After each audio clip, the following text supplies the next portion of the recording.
The newsday continues here on One News Now. I'm Riza Diaz. The Energy Department is expecting another round of fuel price increase.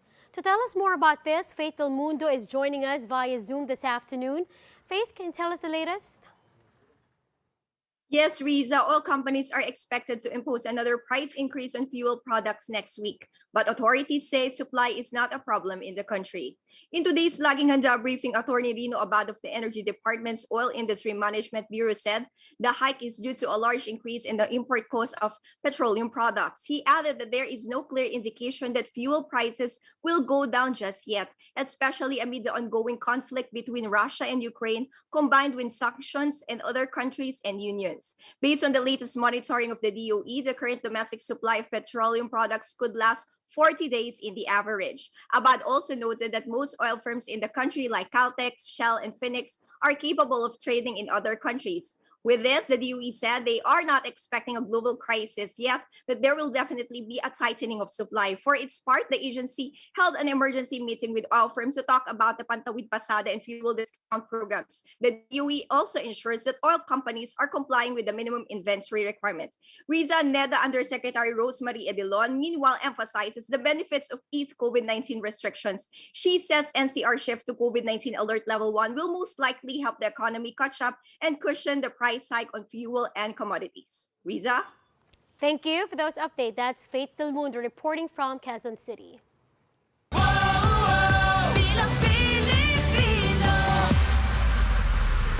President Duterte alludes to a possible next Ilocano leader, noting that many of his cabinet members hail from the Ilocos region. Maricel Halili with the details. In my cabinet, apat o tatlo na lang kaming Bisaya na iwan. Puro Ilocano na. Kaya ibigay ko na lang ito isang buwan, alis ako sa Malacañang. Mamili na kung sinong Ilocano na leader ilagay ninyo doon. This is what President Duterte quipped as he attended the inauguration of the Narvacan Farmers Market in Ilocos Sur. This marks the first time the president visited Ilocos since the beginning of the campaign period. Ilocos is known as a bulwark of the Marcoses. But is the president's statement an endorsement of presidential candidate Bongbong Marcos? To that, Duterte remained coy, following through on his vow not to support any presidential candidate unless there is a compelling reason to do so, although it's clear that Duterte has been preparing to leave Malacañang. I'd be happy to transfer the power to whoever you would elect as president. Yun lang naman ang akin. Ako nang bahala sa kaso ko. I did it for my country. But before he can leave the palace, Duterte will still have to keep his eye on the growing tension between Russia and Ukraine. Duterte said he'd rather stay neutral, but that the country will have to choose sides later on. Ako naman, we stay neutral.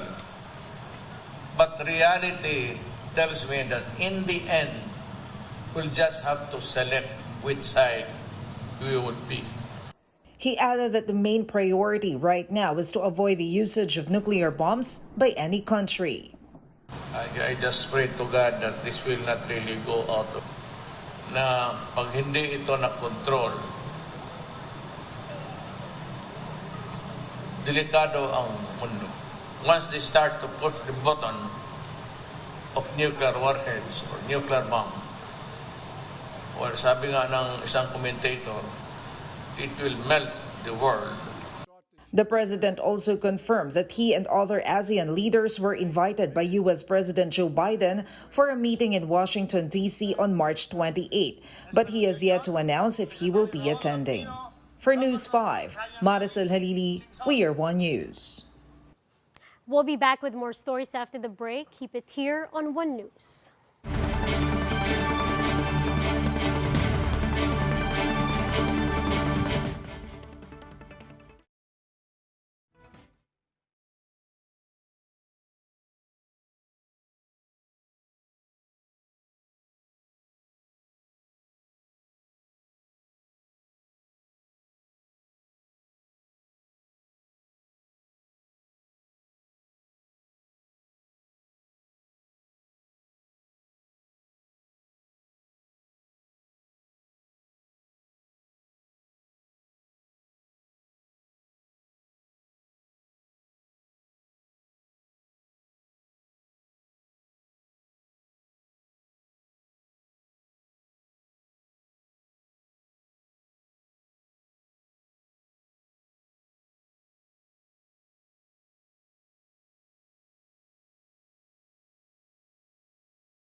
You're still watching One News Now. I'm Riza Diaz. More than 1.2 million Ukrainian refugees have fled to neighboring countries amid Russia's invasion of Ukraine. The United Nations has estimated that around 500,000 of these refugees are youngsters.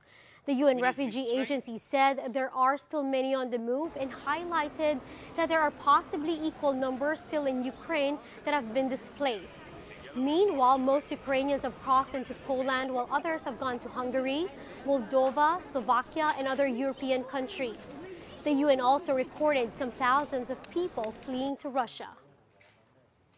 Let's now take a quick look at today's other top stories.